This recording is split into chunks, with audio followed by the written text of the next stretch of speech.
నమస్తే leaders news కి స్వాగతం. నారా చంద్రబాబు నాయుడు అధికారంలోకి వచ్చిన తర్వాత ఒక్కసారి కూడా ఫీజు రీయింబర్స్మెంట్ ఇవ్వలేదు. విద్యా దీవెన, వసతి దీవెన బకాయిలు కూడా వెంటనే ఇవ్వాలని డిమాండ్ చేస్తూ విద్యార్థులతో కలిసి వైఎస్ఆర్సీపీ జనవరి 3న కలెక్టర్ల కార్యాలయానికి వెళ్లి వినతి పత్రాలు అందజేస్తుంది.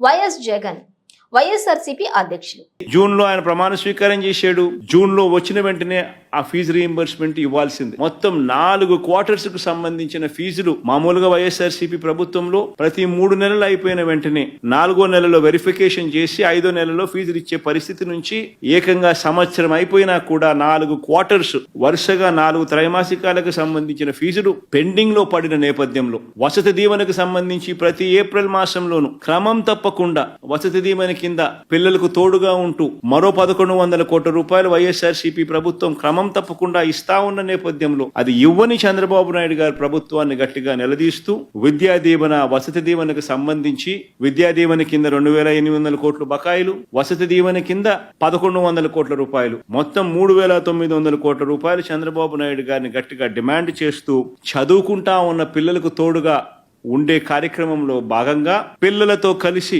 వైఎస్ఆర్సీపీ జనవరి 3వ తారీఖున కలెక్టర్ల కార్యాలయాలకు వెళ్లి రిప్రజెంటేషన్ ఇచ్చి డిమాండ్ చేసే కార్యక్రమం జనవరి 3వ తారీఖున చేస్తుంది.